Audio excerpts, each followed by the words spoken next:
Hello दोस्तों, स्वागत है आपका हमारे चैनल परीक्षा टारगेट पर। मैं नफीस अहमद आपका स्वागत करता हूं। जैसा कि मैंने आपको बताया दिया था कि इंग्लिश की जो हमारा ये एसएससी स्टेनोग्राफर का हमने प्रैक्टिस सेट लगाया है, तो उसमें मैं 2 वीडियो आपको दे चुका हूं। एक जीएस का पार्ट हमने अलग दिया है और रीजनिंग का पार्ट अलग दिया है। ये इंग्लिश का पार्ट है। आपको पता है एसएससी स्टेनो में इंग्लिश के 100 क्वेश्चन आते हैं, तो वही देखिए ये 100 क्वेश्चन हम 2 पार्ट में लेके आए हैं। तो पहले पार्ट से हम देखिए, पहले पार्ट में भी जो है 50 क्वेश्चन लेके आए हैं और दूसरे पार्ट में हम 50 क्वेश्चन लेके आए हैं। तो मैं तो यही आपसे कहूँगा कि आप जो है बिल्कुल चैनल से जुड़िएगा, और चैनल से जुड़ेंगे तो आपको हर देखिए अभी फ़िलहाल हमारे चैनल पर जितनी भी एग्ज़ाम हैं उन सब के practice set, previous year questions, model paper, ये सारी चीज़ें चल रही हैं। और अभी बेसिक, क्योंकि बेसिक तो आपने पढ़ रखा होगा, फिर भी अगर आपको बेसिक की ज़रूरत है तो आप ज़रूर हमें कमेंट कीजिएगा, हम उसको भी हल करने की पूरी कोशिश करेंगे। तो मैं इसीलिए मैं आपसे बता रहा था कि थोड़ा सा आपको क्या है, बस मेहनत करनी है, हम निकलवाएंगे आपका। देखिए बिल्कुल एसएससी का जो आप एग्ज़ाम तैयार हो जाइए हमारे साथ कि मेरी तकदीर में जलना है तो जल जाऊँगा, और मैं कोई तेरा वादा तो नहीं जो बदल जाऊँगा। मुझको न समझाओ मेरी ज़िंदगी के उसूल, मैं खुद ही ठोकर संभल जाऊँगा, मैं खुद ही ठोकर खाकर संभल जाऊंगा। तो दोस्तों थोड़ी सी ये कुछ जो ये मोटिवेशन मैं इसलिए लाता हूँ कि आप जो है समझें इस चीज़ को। और देखिए पहला क्वेश्चन, ये जो देखिए 1 से 5 तक नीचे दिया, देखिए क्वेश्चन पढ़िएगा। Question number 1 to 5, in these question some part of sentences have been errors and some are correct. Find out which part of sentence has an error. यानी ये पता करना है आपको कि सेंटेंस के किस भाग में एरर है। तो देखिए ये पहले देखिए 5 टेंस में आपको बता रहा हूँ। तो पहला 5 देखिए जो है वो पहले 5 आप देखने की ज़रूर कोशिश कीजिएगा कि ये पहले 5 कौन से हैं। तो पहले 5 में I had worked very hard on this project and my boss was not satisfied. तो पहला देखिए क्वेश्चन आप देखिएगा ध्यान से कि I had worked very hard, मैंने बहुत मेहनत की थी। इसका मतलब I had worked very hard, मैंने बहुत मेहनत की थी। ऑन दिस प्रोजेक्ट, कोई प्रोजेक्ट है, कोई मान लीजिए काम का, या प्रोजेक्ट उसे कहते हैं जो हमारे पूरा एक हम जो काम करते हैं उसी का एक हिस्सा होता है, कि इस प्रोजेक्ट पे मैंने बहुत मेहनत की थी। और इसमें देखिए कह रहे हैं कि my boss was not satisfied, कि मेरे बॉस जो है मुझसे सेटिस्फाई नहीं थे। तो पहली बात आपको बताऊँ, देखिए जब इस तरह का कंडीशनल सेंटेंस आपने पढ़ा हो तो पहला टेंस अगर सही है तो दूसरे टेंस में उसका जो है विपरीत मिलेगा आपको। तो ऐसे टेंस को हम एंड से नहीं बट से जोड़ते हैं। क्या जोड़ते हैं? बट से। देखिए आई हैड वर्कड हार्ड, तो मैंने बहुत मेहनत की थी ऑन दिस प्रोजेक्ट, इस प्रोजेक्ट पर, but my boss was not satisfied. तो यहाँ पर बट होना चाहिए। तो गलती हमारी कहाँ है? बी पार्ट में। It is high time that you go home. देखिए ये भी इट इज़ हाई टाइम, ये वही बिल्कुल सटीक समय है कि तुम घर जाना, तुम घर जाओ। अब देखिए ये इट इज़ हाई टाइम, आप समझिएगा। तो यह बात जब हम इस तरह से कर रहे हैं कि it is high time that you, ये समय है तुम इस घर को चले जाओ, तो इस तरह के केस में जब भी यहाँ आता है तो यहाँ पर जो वर्ब की जो होगी वो सेकंड फॉर्म आएगी, फर्स्ट फॉर्म नहीं आएगी। It is clear that, question number 3 देखिएगा, it is clear that each of the tricks is a sort of defensive mechanism. It is clear that each of the tricks, कि सारी tricks जो हैं वो क्या हैं? sort of mechanism हैं। तो देखिए it is clear, ये बात सच है, स्पष्ट है। each of the tricks, हर चाल, is a sort of defensive mechanism, वो एक तरह का प्रकार है, काय का? बचाव का हिस्सा है। ठीक है, तो ये सेंटेंस जो है ये नो एरर है, सही है। Profit is divided between the 5 share holders of the company. Profit जो है फायदा, लाभ, वो डिवाइड किया गया है, बांटा गया है। बांटा गया है तो कितनों में? 5 में बांटा गया है। तो देखिए जो बिटवीन दिख रहा है आपको, इस बिटवीन, ये बिटवीन आता है केवल 2 के लिए। और जब भी 2 से ज़्यादा बांटा गया हो कहीं, तो वहाँ पर हम लगाते हैं अमंग लगाते हैं। तो यहाँ पर क्या आएगा? अमंग आएगा।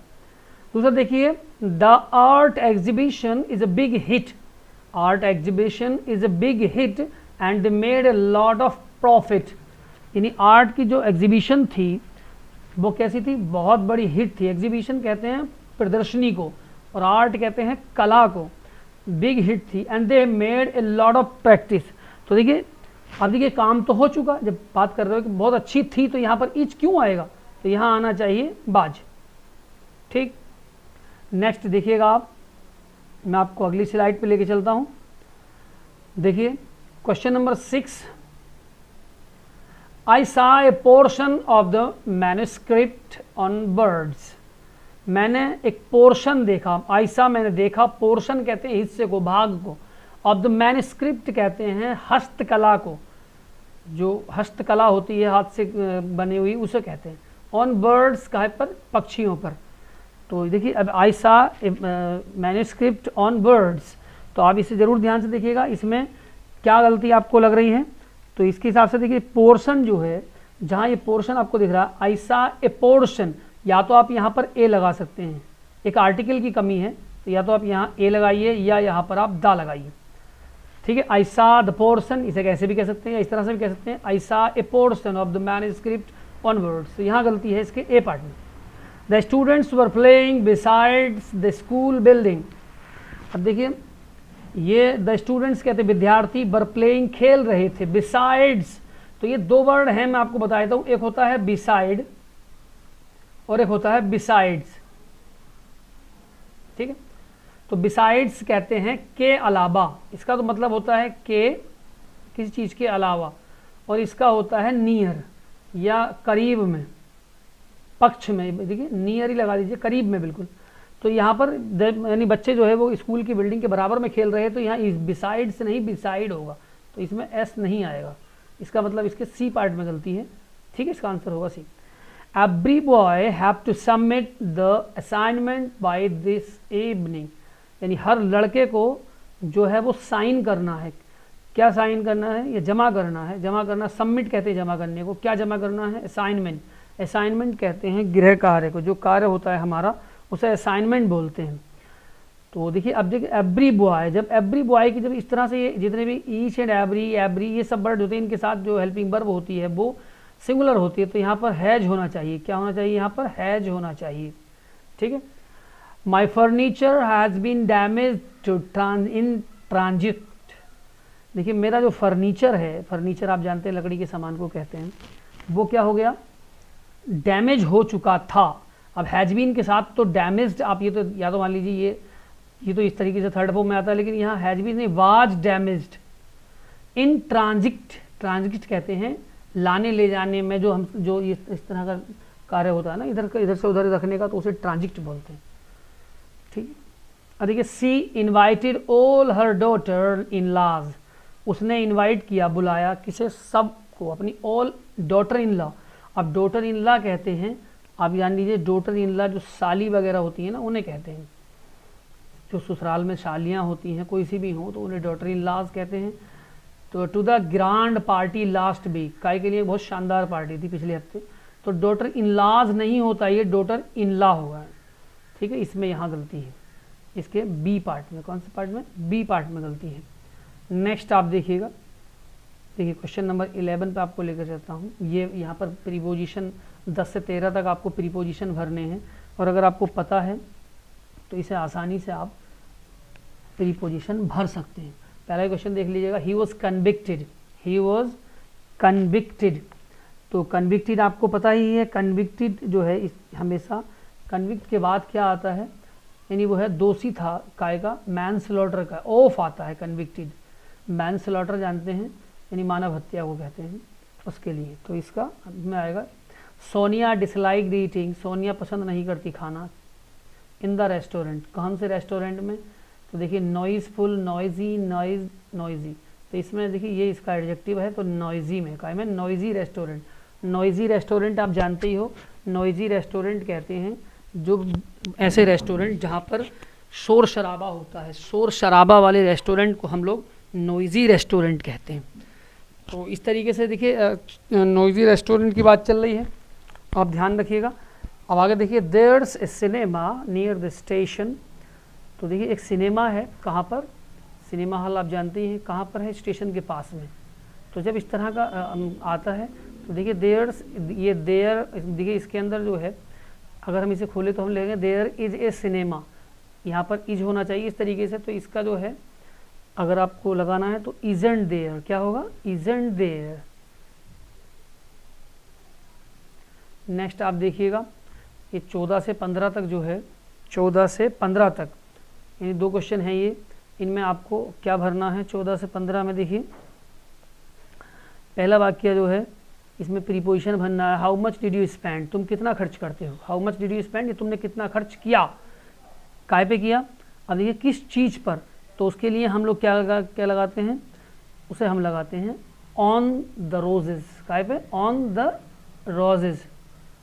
तो देखिए जैसे मैं आपको बता दूं, ऑफ तो का होता है तो ऑफ नहीं आएगा, फ्रॉम तब लगाते हैं जब एक पार्टीशन होता है कि एक चीज़ दूसरी चीज़ से अलग होती है। इन कहते हैं अंदर, तो रोज़ के अंदर आप जाएंगे नहीं, तो इसका मतलब ऑन होगा। द विलेजर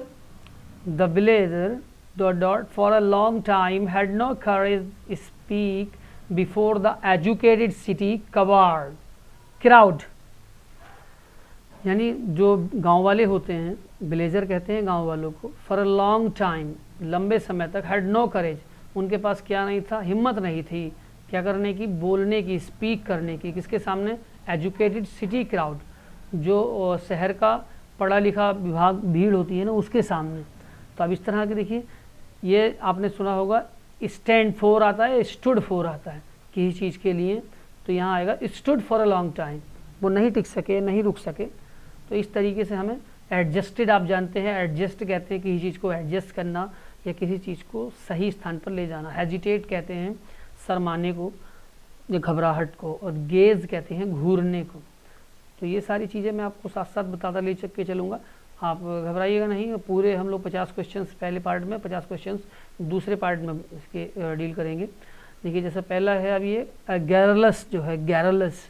अब गैरलस किसे कहते हैं आप देखिएगा ध्यान से, तो गैरलस जो होता है उसे कहते हैं बातूनी को, जो बहुत ज़्यादा बातूनी होता है, जैसे बक बक करने की बहुत आदत है, उसे कहते हैं वाचाल, बाचाल, गैरलस। तो देखिए इसका क्या हो सकता है, कॉन्फिडेंट, कॉन्फिडेंट तो आपको पता है कहते हैं, कॉन्फिडेंट वो होता है जो आत्मविश्वास से भरा हुआ, टॉकेटिव ये बातूनी होता है, तो ये इसका सिनोनियम यही होगा। क्वेरलसम कहते हैं झगड़ालू, और आर्टिकुलेट कहते हैं किसी चीज़ को आर्टिकुलेट करना है, किसी चीज़ को कहना। तो इसका जो आंसर होगा वो ये है। अल्टरनेटिव देखिए, अल्टरनेटिव का मतलब है, अल्टरनेटिव होता है जैसे एक चीज़ है आपके पास, उसकी तो किसी और चीज़ की भी और भी चीज़ है, उसका अल्टरनेटिव है, चॉइस है आपके पास। तो अल्टरनेटिव जो है, अल्टरनेटिव की हिंदी होती है विकल्प, यानी 2 या अधिक वस्तुओं में से किसी चीज़ को चुनने को कहते हैं। तो 2 या अधिक वस्तुओं में चुनने को, तो इसका होगा चॉइस, क्या होगा, चॉइस होगा। नेक्स्ट आप देखिएगा, अब हम देखिए ये वैरायटी, आप जानते हैं वैरायटी कहते हैं भिन्न भिन्नता को, अलग अलग तरह की चीज़ें उसे, और चेंज बदलना, और बार्टर जो है, देखिए ये बार्टर अलग वर्ड है, बार्टर का भी मैं आपको मीनिंग जो है बताऊंगा। नेक्स्ट देखिएगा अभी ऑडेसियस, ऑडेसियस जो है हम कहते हैं साहसी, यानी जो ऑडेसियस बहुत कैसा होता है, ऑडेसियस कहलाता है साहसी ना, ऐसा बंदा, ऐसा जो खतरे उठाने में माहिर हो, ठीक है। तो इसे आप ये मान लीजिए साहसी, क्या कहते हैं, साहसी, साहसी। तो इसका आप जानते हैं क्या हो सकता है, इसका होगा बोल्ड, क्या होगा, बोल्ड। तो ये आप ध्यान रखिएगा, इस तरीके से चलते रहेंगे तो कुछ ना कुछ आपको मिलेगा।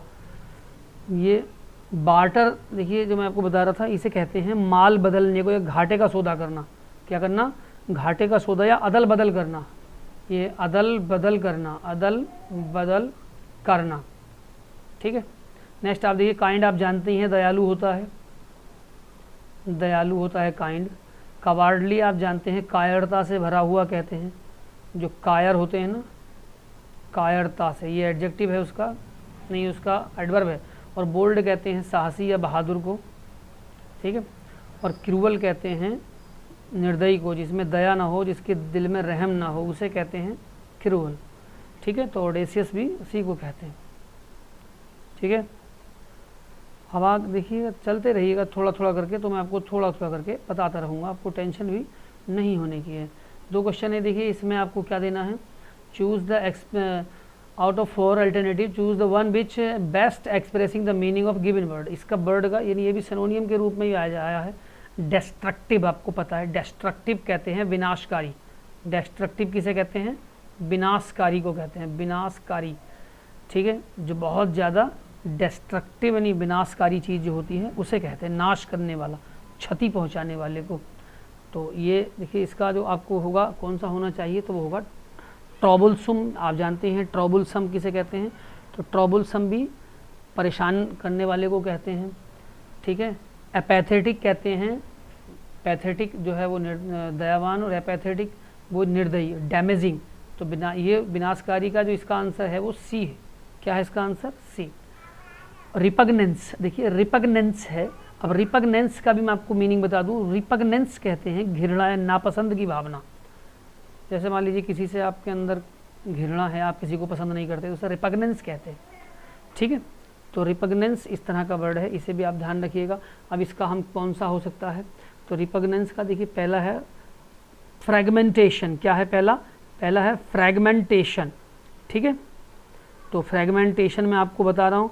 और नेक्स्ट आप देखिएगा फ्रैगमेंटेशन, अबर्जन। फ्रैगमेंटेशन कहते हैं विखंडन को, ठीक है, जैसे किसी चीज़ को तोड़ना या विखंडित करना।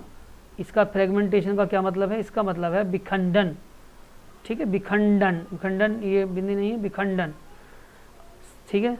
सेम ये देखिए अबर्जन भी घृणा ही होती है। क्या होती है, अबर्जन, एबर्जन भी घृणा होती है। तो इसका ये हो गया एब्जॉर्बन। देखिए एब्जॉर्शन, एब्जॉर्शन किसी चीज़ को सोखने को कहते हैं।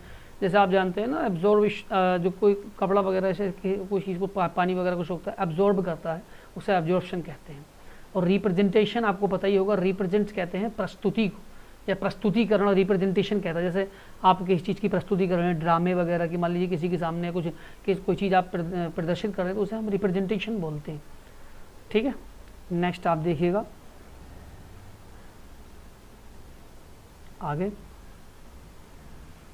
देखिए क्वेश्चन नंबर 21, मिजरी। यहाँ पर आपको क्या देना है, ऑपोजिट यानी विलोम शब्द बताना है। ऑपोजिट कहते हैं विलोम शब्द को, तो यह है मिजरी। अब मिजरी कहते हैं परेशानी को, दुख को, दर्द को, निराशा को, ठीक है। तो आप जानते हैं कि क्या होगा मिजरी का, तो मिजरी देखिए परेशानी, मैंने आपको, अब इसका ये हैप्पीनेस तो हो नहीं सकता, आप समझ लीजिएगा। इसका क्यों नहीं हो सकता, क्योंकि ये विलोम यही तो है, ये तो इसका विलोम है। हार्डशिप भी परेशानी होती है, तो ये नहीं होगा हार्डशिप। एनेक्सिटी भी आप जानते हैं ये एंजाइटी है, एंजाइटी चिंता वगैरह जो होते हैं। और अमेटी जो है वो सौहार्द या मिलने जुलने को कहते हैं।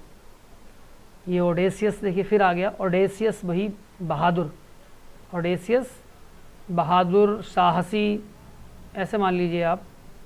तो ये कल्टीवेटेड, तो कल्टीवेटेड कहते हैं जो बहुत उपजाऊ चीज़ होती है। टिमिड कहते हैं कायर को, म्यूट कहते हैं बिल्कुल चुप, और विजिबल कहते हैं दृश्य जो दिख रहा हो। तो इनमें देखिए आपको ऑडेसियस का, आप ओडेसियस को किससे मिलाएंगे, तो ओडेसियस को हम मिलाएंगे टिमिड से। किससे मिलाएंगे, टिमिड। देखिए एक्सटेम्परेनियस, एक्सटेम्परेनियस जो है, ये एक्सटेम्परेनियस वर्ड बिना किसी तैयारी के, मान लीजिए कोई काम आप कर रहे हैं और आप मान लीजिए पढ़ा रहे हैं या कुछ भी कर रहे हैं, तो आप ऐसे ही चले गए उठ के बिना किसी तैयारी के, बिना किसी तैयारी के। तो देखिए इसका क्या होगा, इसे हम कहते हैं प्लांट। क्या कहते हैं, प्लांट। जब हम कोई चीज़ योजित करके जाते हैं तो उसे हम प्लांट कहते हैं। और देखिए हम ऐसी बगैर तैयारी के जाएंगे तो एक्सटेम्पोरेनियस है, एक्सटेम्पोरेनियस। स्किलफुल कहते हैं दक्ष। मान लीजिए आपके अंदर कोई ऐसा कार्य है, आप किसी काम को करते हैं तो किसी काम में दक्ष करने लायक हैं, तो उसे स्किलफुल कहते हैं। और ये काम शांत होता है, और कन्फाइंड कहते हैं बांधे रखने को किसी को। तो ये देखिए इस तरीके से मैं आपको लेके चल रहा हूँ। नेक्स्ट आप देखिएगा, ये है फींड। फींड है, क्या है ये, फींड। तो फींड भी देखिए, फींड का अर्थ होता है बहाना बनाने को या ढोंग करने को कहते हैं। ढोंग करना, आप जानते हैं ना, ढोंगी बहुत आते, होता कुछ है और करते कुछ है, उन्हें कहते हैं ढोंग करना या बहाना बनाना, ठीक है, उसे फींड बोलते हैं। बहाना, ढोंगी नहीं होता, ढोंग, बहाना बनाना, ठीक है। तो अब देखिए बहाना बना रहे हैं, तो स्पूरियस तो नकली होता है, जेन्युइन असली होता है, स्ट्रॉन्ग मजबूत होता है, और डिसऑनेस्ट बेईमान होता है।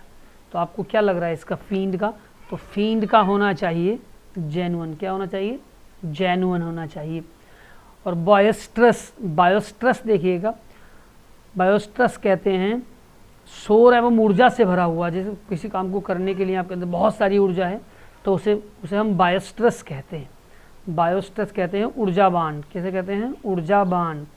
रिजर्व्ड आरक्षित, बाउंसी कहते हैं उछल कूद दो, नोटी शैतान, और क्वाइट कहते हैं शांत। तो इसमें आपको बायोस्ट्रस का क्या लग रहा है, क्वाइट। ठीक है, देखिएगा ध्यान से, धीरे धीरे हम लोग चल रहे हैं, 25 तक आए हैं। 50 क्वेश्चंस मैं इस पहले पार्ट में दूंगा और 50 दूसरे में। ये देखिए 4 अल्टरनेटिव दिए हैं, कुछ ईडियम और फ्रेजेज हैं, इनका मीनिंग आपको बताना है और उसका हमें अल्टरनेटिव चुनना है। गेट अवे, गेट अवे कहते हैं बच जाने को। मान लीजिए आप किसी चीज़ से बच के निकल गए, कोई ऐसी चीज़ थी जिसमें आपको फंसने की चांसेस थे, तो गेट अवे कहते हैं। गेट अवे का आप देखिए ये है टू एस्केप, एस्केप भी वही होता है बाल बाल बचना।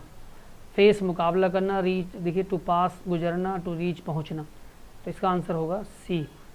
नेक्स्ट देखिए चीक बाय जाउल, चीक बाय जाउल, चीक बाय जाउल का मतलब होता है निकट। क्या होता है, निकट, करीब में, जो करीब में होता है उसे कहते हैं चीक बाय जाउल, बहुत करीब है। तो क्लोज टुगेदर, क्या होता है इसका आंसर, क्लोज टुगेदर। अब ये देखिए रबिंग चीक्स, यानी रबिंग के गाल रगड़ने को कहते हैं, नहीं। फाइटिंग लड़ने को कहते हैं, स्क्रीमिंग चीखने को कहते हैं, तो इनमें से कोई सा नहीं, इसका आंसर होगा first. Tough act to follow, tough act to follow का मतलब है कोई काम जो है जिसका अनुसरण करना बहुत भारी हो, यानी ऐसा कार्य जिसका अनुसरण करना बहुत भारी हो जी। ठीक है, तो टफ एक्ट टू फॉलो का देखिए difficult to act well, acting skill is a tough, acting like a tough man, a difficult to perform like that, तो यही होना चाहिए चौथा, difficult to perform like that, किसी के समान डिफ़िकल्ट परफॉर्म करना मुश्किल है, तो वही है ये। ठीक है, नेक्स्ट आप देखिएगा, तो देखिए ये भी अल्टरनेटिव है, इसमें भी आपको ईडियम और फ्रेजेस दिए गए हैं और वही चुनना उनका mean. Give the cold shoulder, give the cold shoulder का क्या मतलब होता है, गिव द कोल्ड शोल्डर, अमैत्रीपूर्ण व्यवहार। मान लीजिए कहीं आप गए और आपको ऐसा व्यवहार करा कि बिल्कुल बदतमीज़ बोल रहा है, उल्टी सीधी बातें कर रहा है, अमैत्रीपूर्ण मतलब उसने कोई मिलने की बात ही ना की हो आपसे, तो ये देखिए इसका गिव द कोल्ड शोल्डर का मतलब आपको ये है अनफ्रेंडली। क्या होता है, टू बी अनफ्रेंडली, यानी बिल्कुल दोस्ती की कोई ऐसी बात ही नहीं की, ये है, तो इसका तो यही होगा। कर्स संबंध, किसी को कोसना, अब्यूज़ गाली देना, अबेंडन त्यागना, तो इसका आंसर है ये। Be in the I of the storm, be in the I of the storm का मतलब है किसी तूफान या कठिन परिस्थिति के मध्य में शांत भाग्य क्षेत्र। मान लीजिए कहीं शांत क्षेत्र को कहते हैं, शांत क्षेत्र, वो भी कहाँ, तूफान वगैरह में।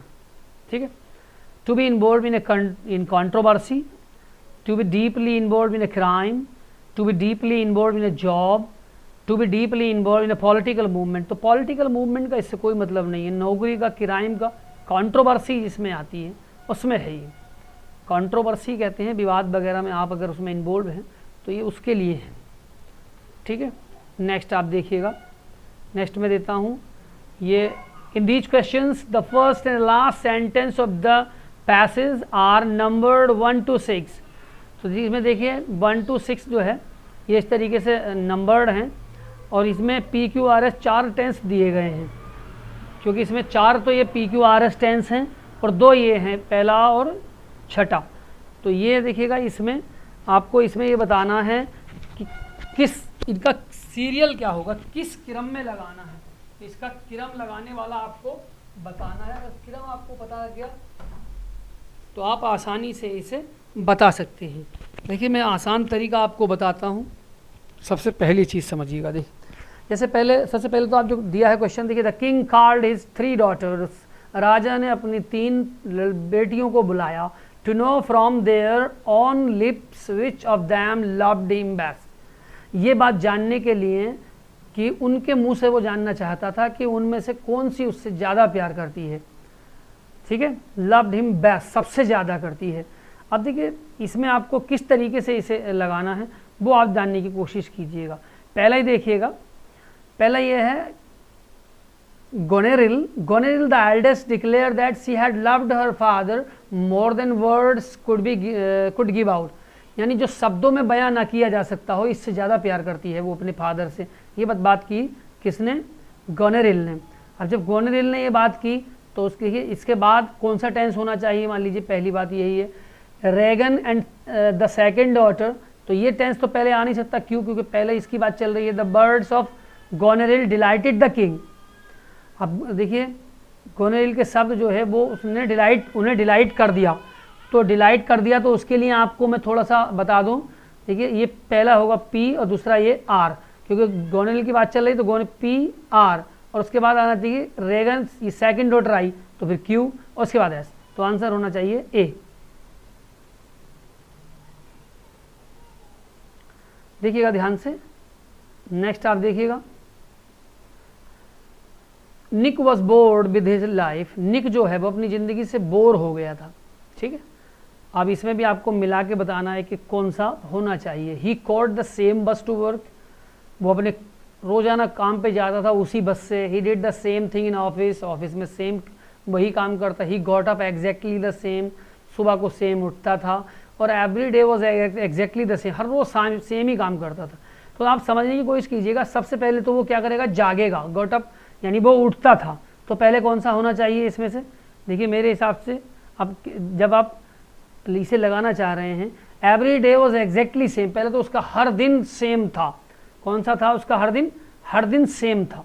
जब उसका हर दिन सेम था तो सबसे पहले उठा, सबसे पहले वो दिन हुआ, मान लीजिए वो दिन हुआ, तो उसका देखिए पहले इसमें ये एस, कौन सा पहले है? एस, यानी कि हम इसमें बी को देखिए, एस कौन सा है? ये एवरी डे, सबसे पहले वो सो के उठा, एस हो गया। तो फिर पहले वो हर रोजाना सेम कर रहा, फिर सो के उठ रहा तो सेम कर रहा।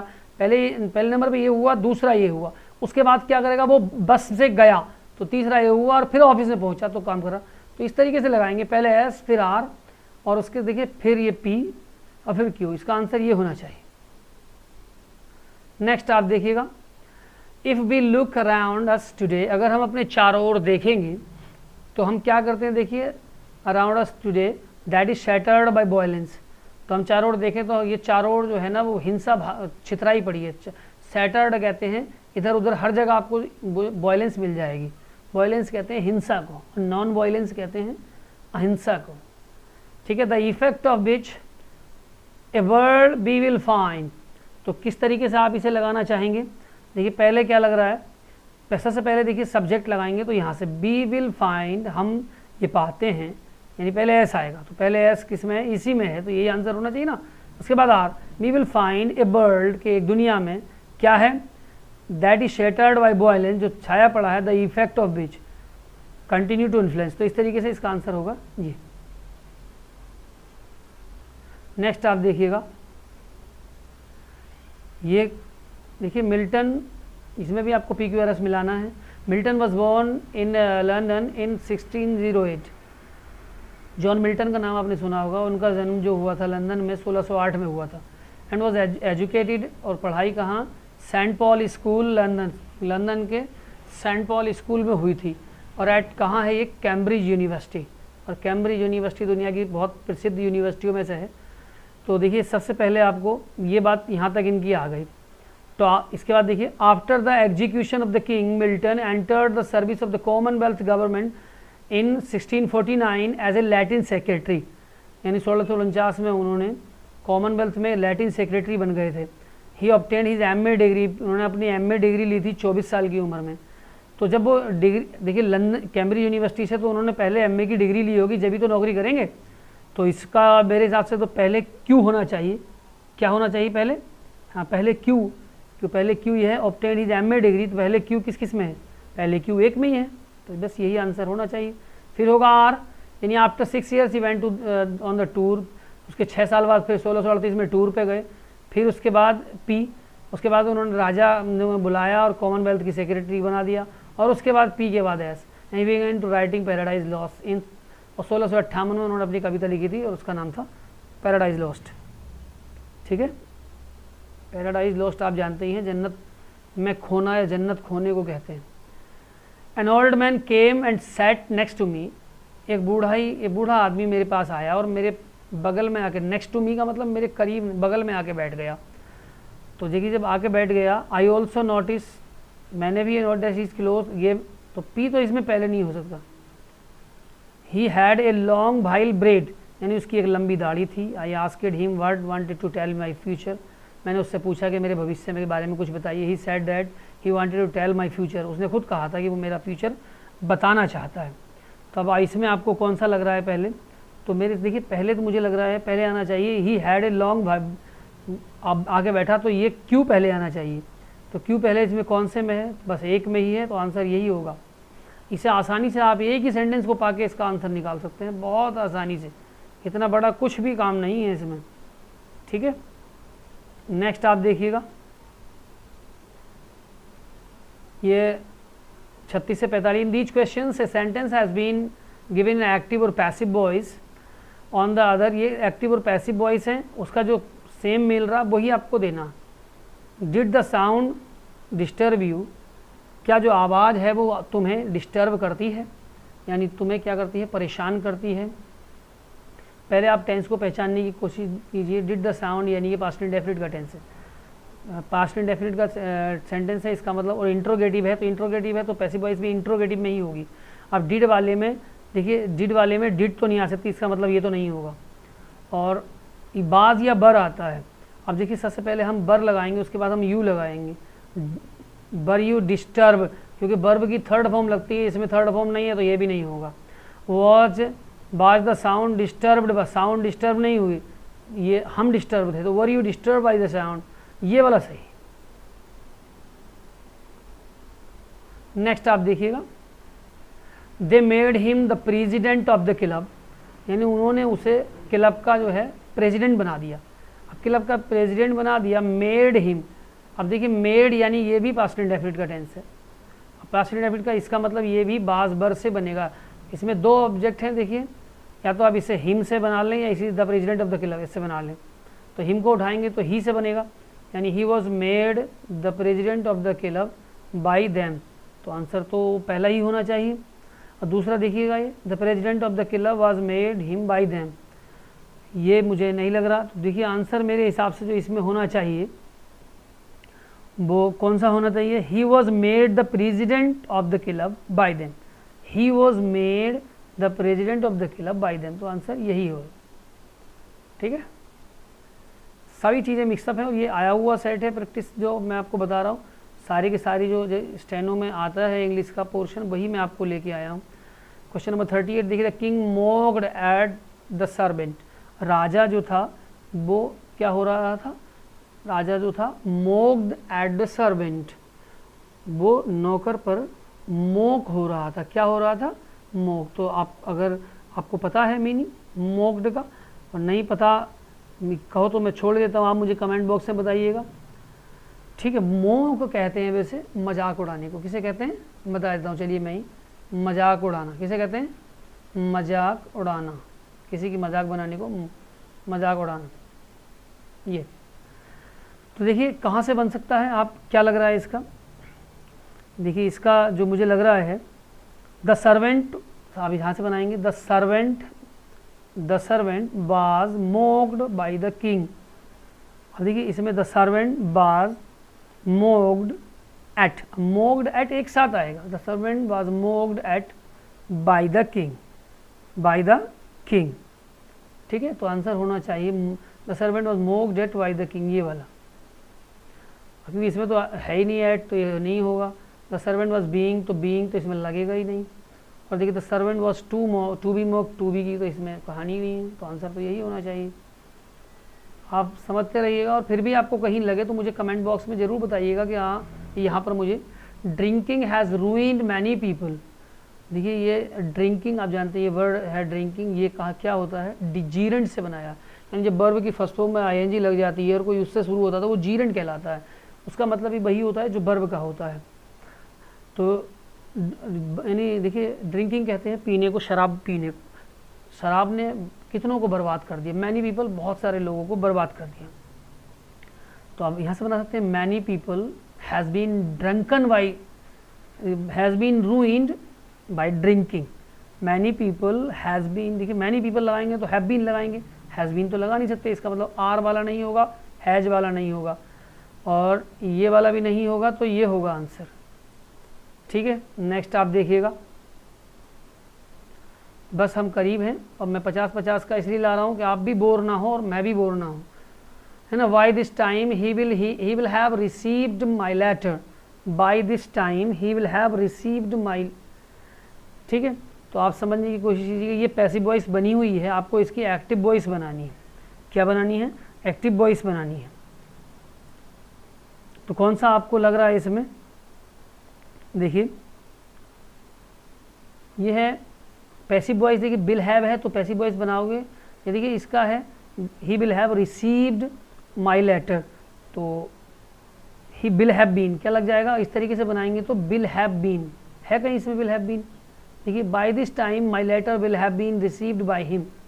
हाँ, तो इस तरीके से बाय दिस टाइम को अगर हम इस तरीके से रहने दें बाय दिस टाइम, तो my letter will have been received, यही होगा आंसर। ये तो नहीं हो सकता। कई बार ऐसा होता है हम जो अगर चाहें तो ऑप्शन को एलिमिनेट करके भी हम इसका आंसर निकाल सकते हैं। Has she worked out all the sums, has she worked out all the sums, sum कहते हैं जो हमारे पास धन इकट्ठा वगैरह होता है, क्या उसने वो सब कर दिया ख़त्म, या वो पूरा फाइनल कर दिया, जितना काम था उसने वो कर दिया। तो देखिए इस तरीके से हैज़ आया है, तो आप समझिएगा जब हैज़ आया तो इसका मतलब बीन भी होना चाहिए, तो जो बीन वाले हैं बनेगा तो वही, इसमें तो बीन है ही नहीं, तो इसका मतलब ये तो नहीं हो सकता। ठीक है, तो आपको देखिए क्या लग रहा है, देखिए have all the sums been worked out by her, have all the sums been worked out, तो ये आंसर होना चाहिए ये वाला, have all the sums been worked, इसमें आउट नहीं है तो ये नहीं होगा। ठीक है, और इसमें हैज़ आया है तो ये भी नहीं होगा, तो ये आंसर हो। समझने की कोशिश कीजिएगा। Send for the doctor, send for doctor, तो देखिए इम्परेटिव सेंटेंस है। इम्परेटिव सेंटेंस वो होते हैं जो वर्ब से शुरू होते हैं या लैट से शुरू होते हैं। तो जब इसकी पैसिव वॉइस बनाते हैं इम्परेटिव तो लैट से बनती है, तो let the doctor V send for, let the doctor V send for, तो आंसर ये होना चाहिए। ठीक है, इसमें तो फॉर ही नहीं है, इसमें भी नहीं है, और लेट द डॉक्टर इसमें भी नहीं है। नेक्स्ट आप देखिएगा, करीब हैं हम बिल्कुल। They will have to do the work sincerely, उसे काम कैसे करना पड़ता है? बड़ी सिंसियरली, समझदारी से। They will have to do the work sincerely.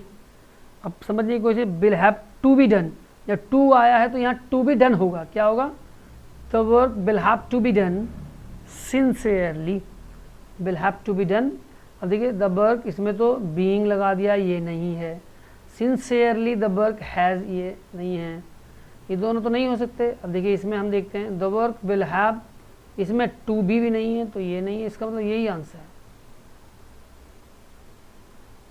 ठीक है, नेक्स्ट आप देखिएगा, I have been given this book by my sister, यानी ये किताब मुझे मेरी सिस्टर के द्वारा दी गई है, तो ये बना हुआ पैसिव वॉइस है। तो सीधी सी बात है, आई हैव तो माई सिस्टर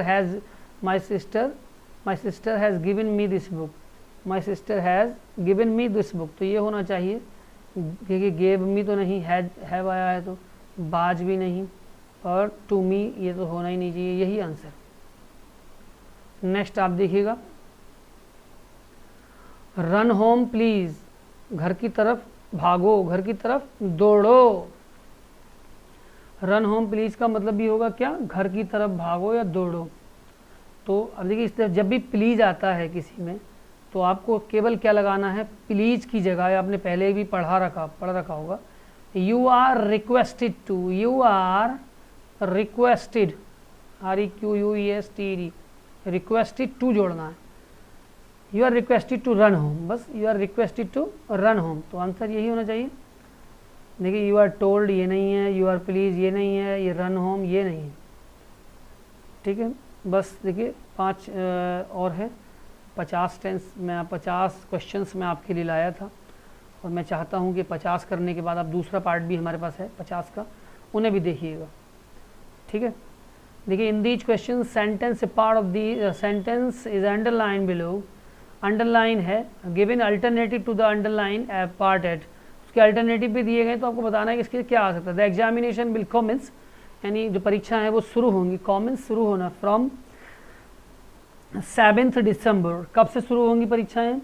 7 दिसंबर से शुरू होंगी, 7 दिसंबर से शुरू होंगी। तो देखिए आपको क्या लग रहा है, इस तरह का क्या होना चाहिए। अब फ्रॉम तो एक देखिए जब लगता है जब एक दूसरे से अलग होने के लिए आता है, एट नहीं आ सकता, फिर कमेंस ऑन आएगा, क्या आएगा? ऑन। और this is the worst thing Sheila could have done, ये सबसे बुरी चीज़ है जो शीला ने की है, ठीक है। तो रोस्ट कहते हैं बुरे से भी बुरे को, ठीक है।